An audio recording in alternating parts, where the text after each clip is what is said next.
The universality of Islam, আরবিতে এটাকে বলে আল উমুম, মানে ইসলামের সার্বজনীনতা।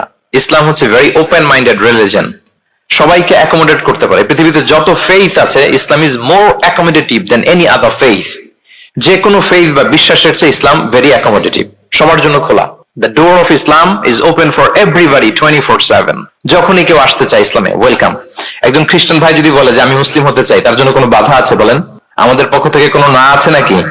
আচ্ছা, কোন ইহুদি যদি বলে মুসলিম হব, কোনো সমস্যা?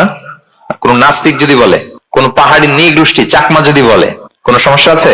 কিন্তু আপনি যদি বলেন যে আমার ইহুদি হতে বড্ড মন চায়, আমি এখন মুসলিম তো আমি ইসলাম ছেড়ে দিয়ে ইহুদি হতে চাই, ইহুদি হতে পারবেন? পারবেন না।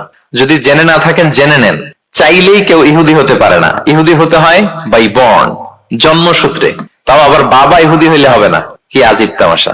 মা ইহুদি হইতে হবে। ইহুদি মায়ের পেট থেকে যদি কেউ জন্মায় তাইলে সে ইহুদি। কিন্তু আমাদের ধর্মে এরকম নিয়ম আছে বলেন তো? না। তাহলে ইসলামটা হচ্ছে সার্বজনীন, এখানে কোনো সাম্প্রদায়িকতা নেই, কারণ ইসলাম সকল সম্প্রদায়ের জন্য এসেছে। আলহামদুলিল্লাহ পড়েন। ইসলামের সাম্প্রদায়িকতা আছে না, এটা সকল সম্প্রদায়ের জন্য এসছে।